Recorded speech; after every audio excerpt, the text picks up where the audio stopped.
ایک عورت نے مجھے بتایا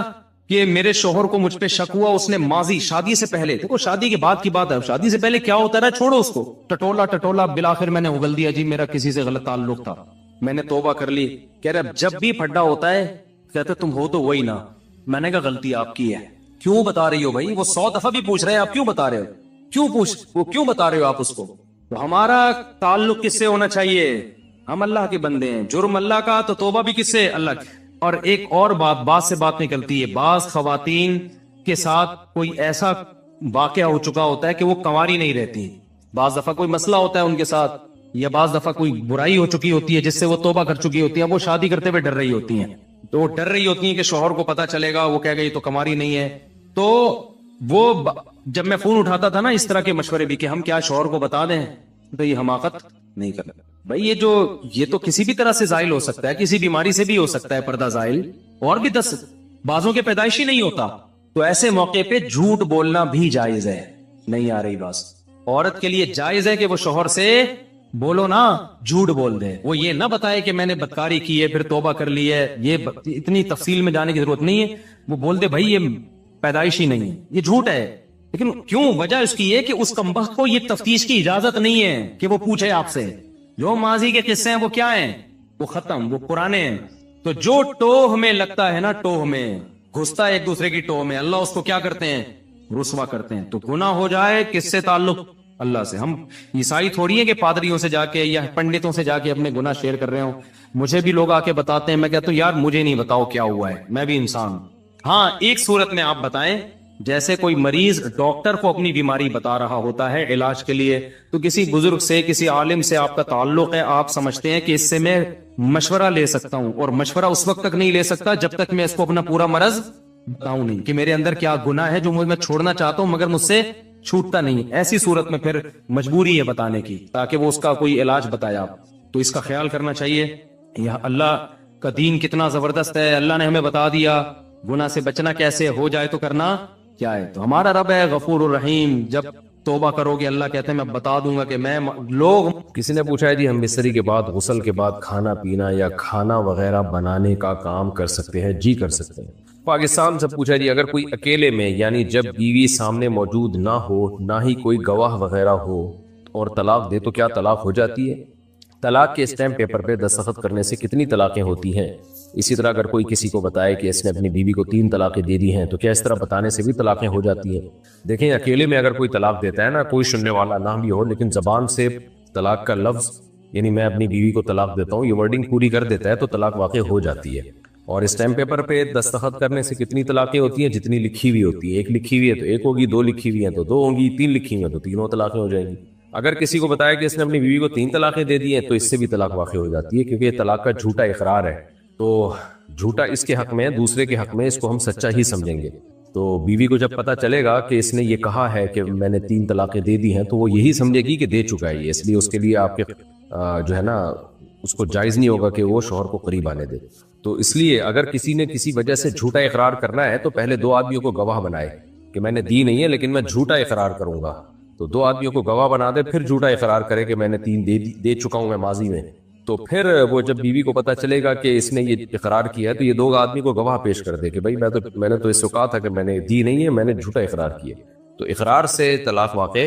جھوٹا اقرار پہ اگر 2 گواہ موجود ہیں آپ کے جھوٹ بولنے پر تو جھوٹ کا گناہ تو ہوگا لیکن اس سے پھر طلاق نہیں ہوگی۔ تو خلاصہ یہ کہ نارملی اگر کوئی اقرار کرتا ہے، جھوٹا اقرار دے نہیں رہا لیکن جھوٹ بولتا ہے کہ میں دے چکا ہوں ماضی میں، تو اس سے بھی ہو جاتی ہے۔ طلاق کا مذاق ہی نہ کیا کرو میرے بھائی۔ انڈیا سے کسی نے پوچھا ہے، گزارش یہ ہے کہ کیا ایک مسلمان لڑکا ایک ہندو لڑکی سے محبت کر سکتا ہے؟ برائے مہربانی تھوڑی سی جانکاری کیجیے، اور اس طرح کی محبت ہو جائے تو کیا کریں؟ جائز نہیں ہے بھائی، آپ کے لیے جو حلال ہی نہیں ہے جو لڑکی، آپ اس سے کیسے محبت کر سکتے ہیں؟ ہو گئی ہے تو اس کو ختم کریں، اور اگر وہ مسلمان ہو جاتی ہے تو آپ اس سے نکاح کر سکتے ہیں، لیکن مسلمان تو وہ اللہ کے لیے ہوگی نا، آپ سے شادی کے لیے تھوڑی ہوگی وہ، تو اس لیے یہ جائز نہیں ہے، حرام ہے، ناجائز ہے۔ پاکستان سے کسی نے پوچھا ہر نماز کے بعد تسبیح فاطمہ یعنی 33 دفعہ سبحان اللہ، 33 دفعہ الحمدللہ اور 34 دفعہ اللہ اکبر پڑھنے کی کیا فضیلت ہے؟ کیا فرض نماز کے بعد سنتیں پڑھ کر گھر واپسی کے دوران یہ کلمات پڑھنے پر بھی مکمل ثواب ملے گا؟ جی، فرض نماز کے بعد نہیں، سنتوں کے بعد، جب نماز مکمل ہو جائے، حدیث میں تو آتا ہے فرض کے بعد، تو مراد اس سے یہ ہے کہ جب فرض کی تکمیل ہو جائے۔ دوسری حدیثوں کو اگر ہم سامنے رکھتے ہیں اس کا مطلب یہ ہے کہ فرائض جن نمازوں کے بعد سنتیں نہیں ہیں ان میں تو فرض کے بعد ہی، جیسے فجر اور عصر میں تو فرض کے فوراً بعد، اور جن نمازوں کے بعد سنتیں ہیں تو ان میں سنتوں کے بعد یہ تسبیحات پڑھیں۔ تو اور جو ہے نبی صلی اللہ علیہ وسلم نے سیدہ فاطمہ رضی اللہ تعالی عنہا کو، اپنی بیٹی کو یہ تسبیحات بتائی تھی، اور یہ اگر آپ نے اس وقت نہیں پڑھی ہے تو آپ راستے میں پڑھ لیں، گھر آ کے پڑھ لیں، لیکن زیادہ فضیلت وہیں بیٹھے بیٹھے فوراً پڑھنے کی ہے سنتوں کے بعد۔ ہمارے والد صاحب الحمدللہ ہم سے بہت محبت کرتے ہیں، سب کے والد ہی کرتے ہیں بھائی ماشاءاللہ، اور ہم بھی ان سے ماشاءاللہ ماشاءاللہ۔ جیسا کہ آپ پاکستان میں بجلی کے بل کا حال جانتے ہی ہیں، تو جب ہم اکیلے کمرے میں ہوں تو اگر ہم اپنے والد کی محبت میں بجلی بچانے کے لیے پنکھا بند کر کے بیٹھیں تاکہ والد کو کم بل ادا کرنا پڑے، جبکہ ہمارے والد ہمیں خود کہتے ہیں کہ پنکھا چلا لیا کرو، تو ہم اپنے والد کے لیے ایسا کرتے ہیں، کیا یہ بھی کنجوسی کے زمرے میں آئے گا؟ اس کے بارے میں کیا حکم ہے؟ دیکھیں، والد کی مالی حیثیت دیکھی جائے گی، اگر وہ بہت مالدار ہے، ان کے لیے پنکھے ونکھے کا سے چلتے رہنے سے کوئی اثر نہیں پڑتا تو پھر پنکھا چلا لیں، لیکن اگر درمیانے درجے کے ہیں، ان کو بل ادا کرنے میں مشکل ہو رہی ہے، تو پھر والد صاحب اگر کہہ بھی رہے کہ پنکھا چلا لیا کرو تو آپ نہ چلائیں، والد صاحب کا خرچہ بچائیں۔ تو یہ مالی حیثیت پر اس کا مدار ہے کہ والد صاحب کی مالی حیثیت ہے کتنی، تو ان کی جیب پہ بہت بوجھ پڑ رہا ہے تو نہ چلائیں پنکھا، بہت ثواب ملے گا آپ کو اس کے کہ والد صاحب کا خرچہ بچانے کا۔ پاکستان سے کسی نے پوچھا اگر کسی کی عشاء کی نماز قضا ہو جائے تو بعد میں وہ شخص قضا ادا کرتے وقت صرف فرض نماز پڑھے گا یا وتر کی بھی قضا کرے گا؟ اگر وتر اس نے پڑھ لیے تھے تو پھر صرف عشاء کی نماز پڑھے گا، وتر نہیں پڑھے گا، اور اگر وتر نہیں پڑھے تھے، عشاء کی نماز بھی رہ گئی، وتر بھی رہ گئے، تو پھر اس کو عشاء بھی پڑھنی پڑے گی اور وتر بھی پڑھنے پڑیں گے، وتر بھی واجب ہے۔ حدیث میں وتر پڑھنے کا آرڈر ہے، آرڈر، حکم، استحباب نہیں ہے، یعنی وتر مستحب نہیں ہے، یہ عام سنتوں کی طرح سنت نہیں ہے۔ محمد احمد انڈیا سے، ملازمین کی تنخواہ شرعی اعتبار سے کم از کم کتنی ہونی چاہیے؟ شریعت نے کوئی معیار متعین نہیں کیا ہے، آپس کی میوچل انڈرسٹینڈنگ سے جو بھی طے ہو جائے۔ باقی جو سیٹھ لوگ ہیں جو ملازم رکھتے ہیں ان کو چاہیے کہ اپنے ملازموں کا خیال رکھیں، ان کو معقول تنخواہیں دیں۔ اللہ تعالیٰ نے ماتحتوں کے ساتھ حسن سلوک کا حکم دیا ہے، اب حسن سلوک کتنا ہے کیا ہے وہ پھر اس کا کوئی لگا بندہ اماؤنٹ کی صورت میں معیار نہیں ہے، تو سیٹھ کو چاہیے کہ اپنے آپ کو اس کی جگہ رکھ کے سوچے کہ میں اگر ملازم ہوتا تو کیا اس تنخواہ میں میں اپنا گھر چلا لیتا؟ تو متعین نہیں کیا ہے شریعت نے، بس یہ آپس کی انڈرسٹینڈنگ سے ہے، جو بھی طے ہو جائے۔ پاکستان سے کسی نے پوچھا میرے والد نے میرے لیے ماضی میں مکان خریدا اور والدہ کے نام کیا تاکہ میں تابع فرما بردار رہوں۔ والد مرحوم کے انتقال کے بعد والدہ نے چھوٹے بھائی کے لیے والد کے مال سے گھر خریدا، جسے بوقت خرید چھوٹے بھائی کے تقاضے پہ چھوٹے بھائی کے نام کر دیا۔ بعد ازاں میں نے والدہ سے اصرار کر کے ان کے نام جو مکان میری رہائش میں تھا اپنے نام کر لیا۔ میری ایک بہن بھی ہے مکانات میں، اس بہن کے حصے کے حوالے سے رہنمائی فرمائیں۔ دیکھیں، والد نے آپ کی والدہ کے لیے جو مکان خریدا تھا، مکان جو نام کر دیا تھا، تو نام کر کے ان کے قبضے میں دیا تھا یا نہیں دیا تھا؟ قبضے کا مطلب والد صاحب خود نکلتے اور سامان سمیت گھر والدہ کے حوالے کرتے، تو یہ قبضہ کہلاتا ہے شرعی لحاظ سے۔ اس پروسیس کو پورا کیا تھا انہوں نے، تھوڑی دیر کے لیے نکلتے بے شک، تو پھر یہ مکان والدہ کی ملکیت میں ہے، پھر والدہ جس کو چاہے دیں۔ اگر والدہ نے آپ کو دے دیا اور دینے کے بعد قبضہ بھی دیا تو آپ اس کے مالک ہیں، اور والدہ نے، یعنی جب آپ مالک ہیں تو پھر بہنوں کا حصہ نہیں ہے۔ لیکن اگر والد نے یہ مکان والدہ کے نام کیا تھا، خالی اس طرح سے پراپر قبضہ نہیں دیا، بے شک 1 سیکنڈ کے لیے دیا ہو قبضہ، لیکن دیا نہیں اس طرح سے قبضہ، تو پھر بیوی کے نام مکان کرنے سے وہ مکان بیوی کا نہیں ہو جاتا۔ تو ایسی کنڈیشن میں، ایسی صورت میں وہ پھر آپ کے والد ہی کا مکان تھا، چاہے وہ آپ کی والدہ کے نام ہو، تو اس مکان میں وراثت جاری ہوگی، آپ کی بہن کا بھی حصہ ہوگا اس میں،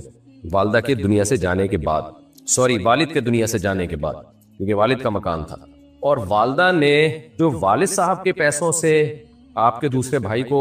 گھر وغیرہ خرید کے دیا تو یہ بھی غلط کیا، کیونکہ وہ پیسے وراثت کے تھے، تو وہ والدہ نے اگر آپ کے بھائی کو دے دیا ہے خرید کر تو وہ بھی غصب ہی کہلائے گا، آپ کی پرمیشن کے بغیر دیا ہے، تو اس میں بھی پھر آپ وہ پیسے واپس لیں یا اس مکان میں حصے کا مطالبہ کریں، کیونکہ وہ والد کے پیسوں سے تھا، تو اس مکان میں بھی پھر بہن کا حصہ ہوگا، تو یا تو ان کو پیسے دیے جائیں یا اس مکان میں شیئر دیا جائے۔ پاکستان سے کسی نے پوچھا ہے میری عمر 14 سال ہے، مجھے سوال پوچھنے کا طریقہ بھی شاید نہیں آتا، میں پریشان ہوں، میری ماں کا یار یہ بہت ہی کچھ غیر اخلاقی سا سوال ہے۔ دیکھیں، آپ جو ہے نا ایسی صورت میں جو ہے نا اپنی والدہ سے دور ہو جائیں آپ، اور آپ کسی وہاں کے کسی مولانا صاحب جو صحیح سمجھدار عالم ہو ان سے جا کے مشورہ کریں آپ، تو یہ بہت ہی پرسنل سا معاملہ ہے، اس کو اس طرح اناؤنس کرنا جو ہے مجھے مناسب نہیں لگ رہا، ٹھیک ہے نا، ایسا کر لیں گے۔ رسول زمان شمالی وزیرستان سے، رسول زمان نے اپنی دادی کا دودھ 2 سال سے کم عمر میں پی لیا تھا۔ اچھا بھائی، رسول زمان کی بیوی کی ماں نے، رسول زمان کی بیوی کی ماں یعنی ساس، رسول زمان سے کئی سال پہلے رسول زمان کی دادی کی دودھ 2 سال سے کم عمر میں پی لیا تھا۔ یعنی رسول زمان کی جو ساس ہے وہ اس نے بھی رسول زمان کی دادی کا دودھ پیا اور رسول زمان نے خود بھی اپنی دادی کا دودھ پیا۔ اس کا مطلب رسول زمان کی جو ساس ہے وہ رسول زمان کی بہن بن گئی تھی۔ ٹھیک ہو گیا۔ رسول زمان پر اپنی بیوی حرام ہوگا یا نہیں؟ حرام ہوگی بھائی، اگر یہ گواہوں سے ثابت ہے، یقینی طور پر ہے، تو پھر رسول زمان کے لیے اپنی بیوی سے علیحدگی اختیار کرنا فرض ہے، کیونکہ رسول زمان کی جو بیوی ہے وہ اصل میں اس کی جو ساس ہے نا، جو ساس تو رضائی بہن بن گئی، تو بہن کی بیٹی ہے وہ تو بہن کی بیٹی تو بھانجی ہوتی ہے۔ لیکن یہ ذہن میں رکھیں کہ یہ پتہ کیسے چلا کہ پیا ہے، کیونکہ اگر یہ بچپن سے یا تو مشہور تھا، سب کو پتا تھا کہ رسول زمان کی ساس نے رسول زمان کی دادی کا دودھ پیا اور رسول زمان نے بھی اپنی دادی کا دودھ پیا، یہ بچپن سے سب کو پتا تھا، اگر تو پھر تو یہ نکاح کرنا ہی نہیں چاہیے تھا۔ لیکن اگر بچپن سے یہ بات مشہور و معروف نہیں تھی، اب آپ کی شادی ہو گئی اور اب کوئی اٹھ کے کہتا ہے کہ جی یہ دودھ پیا تھا، تو گواہ طلب کیے جائیں گے۔ ایسے ہی کسی ایک دو کے کہنے سے بات نہیں ہوگی، 2 مرد ہو یا 1 مرد 2 عورتیں، تو اس پہ جو ہے نا مضبوط دلیل سے یہ ثابت ہوگا تو مانا جائے گا، ثابت نہیں ہے تو محض شک کی بنیاد پر آپ کا یہ رشتہ ختم نہیں کیا جائے گا۔ تو اس لیے اب بعض دفعہ ایسا ہوتا ہے، رشتہ طے ہونے لگتا ہے، کوئی شوشہ چھوڑ دیتا ہے اس نے تو فلانی کا دودھ پیا ہے، تو رشتے توڑنے کے لیے تو ایک عورت کی گواہی سے یہ نہیں مانا جائے گا۔ تو اس میں شک نہ کریں آپ، یہ مسئلہ وہاں کے علماء کے سامنے پیش کریں، جہاں بھی کوئی جن صاحب نے بھی پوچھا ہے، جہاں رہتے ہیں شمالی وزیرستان سے آئیے، وہاں کے علماء سے آپ پوچھیں، وہ باقاعدہ جو مفتیان کرام ہو تو وہ گواہ طلب کریں گے۔ تو جب تک گواہوں سے ثابت نہیں ہوتا، رسول زمان اپنی بیوی سے علیحدگی اختیار نہ کرے اور کوئی شک و شبہ نہ کرے، اس میں وہم نہ کرے۔ لیکن اگر گواہوں سے ثابت ہو جاتا ہے پھر علیحدگی اختیار کرنی پڑے گی۔ پاکستان سے کسی نے پوچھا، میں نے دیکھا ہے کہ بہت سی مائیں اور عورتیں چھوٹے بچے یا نانی کو نہلانے کے بعد یا ویسے کپڑے بدلنے کے لیے بجائے الگ کمرے میں، نانی کو، نانی نہیں لکھا ہوا، کچھ اور لکھا ہوا ہے، دوبارہ سے، میں نے دیکھا ہے کہ بہت سی مائیں اور عورتیں چھوٹے بچے یا بچی کو نہلانے کے بعد یا ویسے کپڑے بدلنے کے لیے بجائے الگ کمرے میں لے جانے کے سب کے سامنے ننگا کر کے بٹھا کے کپڑے بدلنا شروع کر دیتی ہیں، چاہے کوئی بھی پاس بیٹھا ہو، ماموں، چچا، تایا، نانا، دادا، کوئی شرم و حیا نہیں خود کو بھی۔ میں اس بات کو بہت زیادہ مایوس سمجھتی ہوں۔ ویسے تو میں دونوں کے حق میں نہیں ہوں، بچہ ہو یا بچی، لیکن خاص طور پر بچیوں کے معاملے میں یہاں سے ہی تو حیا کا آغاز ہوتا ہے۔ دوسرا، اگر چھوٹے بچے بھائی بہن بھی ہوں تو ان کو بھی کہنا چاہیے کہ باہر جاؤ، اس طرح بچے بھی حیا سیکھیں گے۔ ایسی عورتوں کو کیسے سمجھایا جائے؟ اور اگر وہ عورتیں آپ سے بڑی بھی ہوں، جیسے ساس، نند، بھابھی، آنٹی، کیونکہ لوگ برا بھی مان جاتے ہیں، چاہے صحیح بات بتائی جائے، دین کی روشنی میں وضاحت فرمائے۔ دیکھیں اس کا تعلق بچے بچی کی عمر پہ ہے، کتنی عمر ہے ان کی، بہت چھوٹی عمر ہے، 2 سال، 2.5 سال، 3 سال، 4 سال، تو اس میں تو گنجائش ہے، لیکن عمر تھوڑی زیادہ ہو تو پھر حیا کا تقاضا یہی ہے کہ سب کے سامنے، خاص طور پہ بچی کو پورا برہنہ کر کے اس کے کپڑے بدلنا یہ ٹھیک عمل نہیں ہے۔ اگرچہ پردے کے حکام تو 10 سال کی عمر کے بعد جا کے متوجہ ہوں گے،